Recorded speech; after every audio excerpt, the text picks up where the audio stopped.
Hi, everybody. This is Ashley Squires, your instructor for Advanced College Writing in fall 2020. And I'm just going to take a few minutes to kind of introduce you to the class and also to explain the main technologies that we're going to be using this semester. So, as you probably already know, NES has decided to go online for the month of September, and we can kind of reevaluate how things are working, at other universities that have decided to go in person and make a decision after that point. However, there is a chance that this class will need to stay online for even longer than that.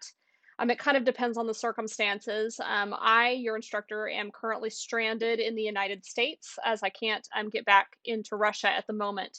So, as with everything, things are a little bit uncertain, but my plan for this course is to make it really organized and something that will kind of work no matter what the set of circumstances are.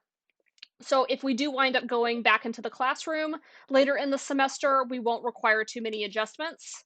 But if we just wind up staying online, then that should work as well. I've also designed this course following what seem to be many of the best practices for online teaching. And generally, what the best practices say is that it's not a good idea, and most people don't want to just sit and listen to a Zoom lecture for 3 hours a week. And I definitely agree with that. I've kind of had enough of endless Zoom meetings for now. And so I've designed this course around both kind of uh, face-to-face discussion online, but I'm also giving you lots of flexibility and lots of activities that you will be doing independently, either in groups or on your own, so that you can complete this course. A writing course isn't ideally a lecture course anyway. The way you get better at writing is just by writing, not by listening to lectures about writing. So the class is built around giving you opportunities to practice doing that, and also to interact with each other from time to time. So, if you have already read the introduction to the course on Canvas, then you know that we're going to be doing things just a little bit differently. First of all, we're only going to be meeting as a group once a week, and that is during our scheduled time on Mondays. So on Mondays, according to the current schedule, at 3:40 p.m., we will meet together for now on Zoom. If we start holding in-person classes, then we'll meet in the classroom, and we will do class activities. And these classes are going to be heavily designed around interactive components. So we'll be holding group discussions. There will be things in which you're required or asked to participate. So don't plan on coming and just kind of sitting and eating, your lunch or eating or eating a snack or something and not participating with your camera off. You should come and be prepared to be called on. And be prepared to interact with your peers. I do want everybody to get at least some speaking practice, even though this is not a speaking class. And this is really the best way to do that. So come on Mondays prepared to participate. For the rest of the week, you will have certain tasks to complete on your own. On your own doesn't necessarily mean individually. About every other week, there will be some task that requires you to work with your classmates. So this may be in the form of a group assignment that you turn in together. It may be in the form of peer reviewing one another's papers, or it might be in the form of an online discussion. There are discussion forums on this platform that we're going to be using, and we're going to do 5 or 6 of them throughout the semester. So it's not just stuff that you're doing by yourself. There will be opportunities to interact with your classmates during this independent work period. And basically, you have the entire week to complete these tasks. So you can kind of do it at your own pace if you like to get it out of the way on Tuesday and have everything submitted and work on the rest of your classes for the rest of the week. That's great. If you're the type of person who works to the last minute, well, all the assignments for the week are due on Sunday night. So that's your last opportunity to turn them in. Okay, so that's how it'll work. On Mondays, we meet together at the same time. The rest of the week, we work at our own pace. I will still, of course, be available to you during the rest of the week. During our scheduled class time on Thursday at 3:40, I will hold office hours, and I'll explain what that means. And I will have some other designated office hours at other points of the week. And also, in general, I'm happy to make special appointments with you if those times don't happen to work. So, what do office hours mean in the time of distance learning? Well, essentially, I will hold online office hours. And when I did this last spring, I actually found that it worked quite well. It was very much more convenient for most people than physically showing up in my office, during the designated period. So I'm going to use two. There will be two major methods for you to get in contact with me. Actually, three major methods to get in contact with me during my office hours, and I have them listed at the bottom of our intro page here, which I'll kind of give you a tour of. Um, Email, of course. You can always contact me by email. I don't necessarily reply to it immediately, but um, you can always send me an email. But then during my office hours, I will also stay logged into Telegram and Skype. And my IDs for both of those are on the syllabus that I'll provide to you a little bit later. But Telegram and Skype, whichever you prefer, I will be logged in to both of those. And you can just send me a message. You can ask me a question, and I will get back to you as soon as I possibly can, right away, as long as I'm not communicating with another student at that time.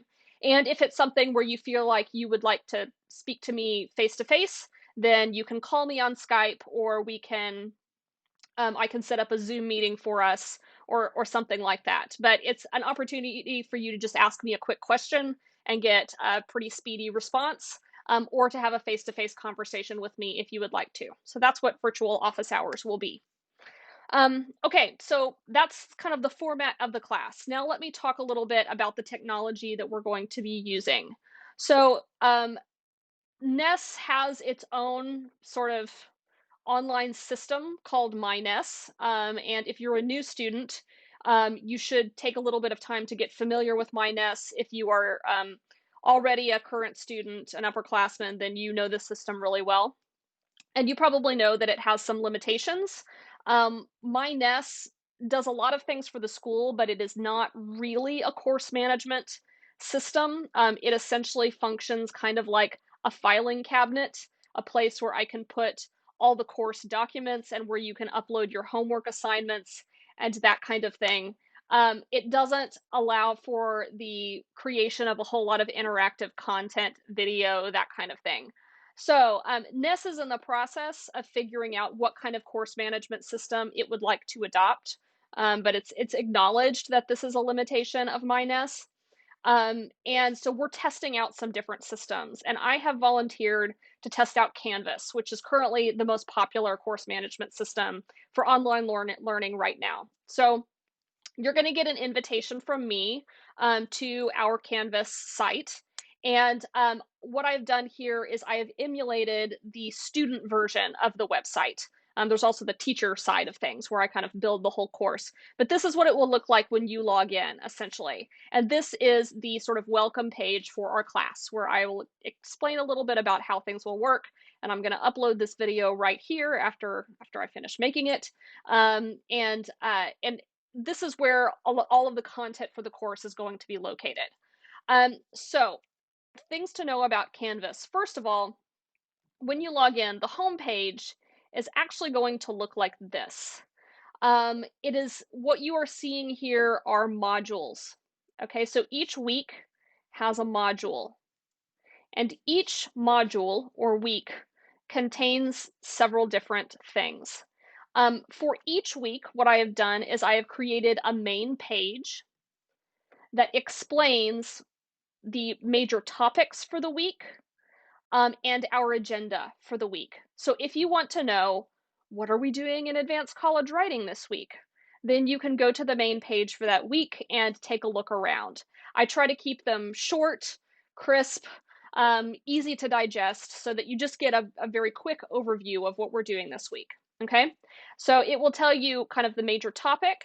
It will tell you what our agenda for the Monday Zoom or classroom meeting is going to be, what topics will be covered, and what you should come prepared to discuss.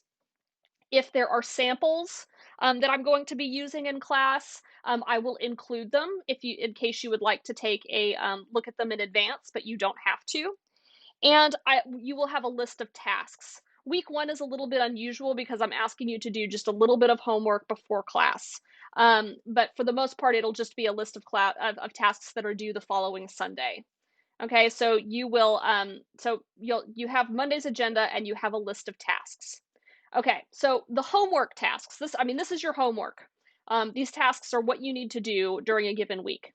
And there are various different ways to see what you have to do in a given week. Okay, one way is simply to go to the home page and look at the modules, where you will see everything that we're doing. Okay, so for week one, okay, I should go and check out the main page.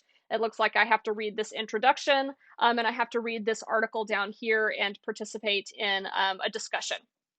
Okay, that's one way to do it.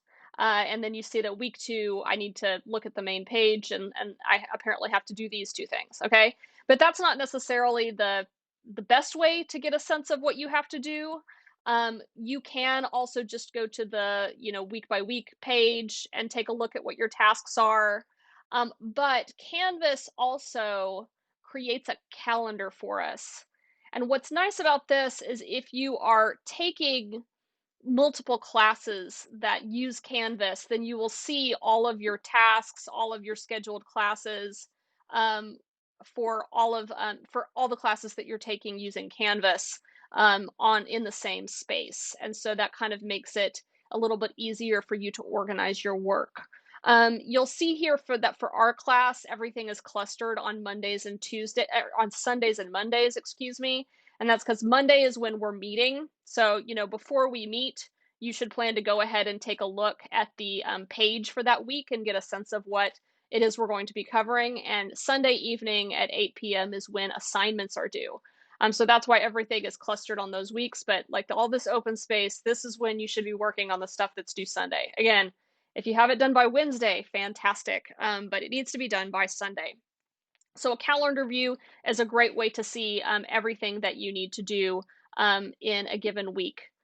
If we go back to just our class page, however, you can also see over here that Canvas creates a nice to-do list for you. And these are just things that I have flagged as student to-dos, so as tasks you need to complete. And you can just work your way through them. Okay, and once you've completed them, you can X them off, and they'll go away. So if you're the type of person who likes making lists, and checking things off, this is a list that's already made for you, and you can X them off as you need to. Okay, another place you can go is to the syllabus view. And this also creates kind of a nice handy overview of everything you have to do during the semester. This, I should say, is still a little bit of a work in progress. So if you're looking at it in, say, the first week of class, some of the later weeks may not be 100% complete, because I still have some samples I need to upload and that kind of thing. But for the most part, especially in the early weeks, everything is there. I have pretty much everything settled through consultation week. And so you will see things there. I still have to fix things like assignment weights and that kind of thing, but this is technical stuff that doesn't really apply to this demo. Also, if you want to see the content of the course in different forms, you can click here just to look at all of the assignments, which are organized according to different things. This will show you it by date. You can also look at it by type.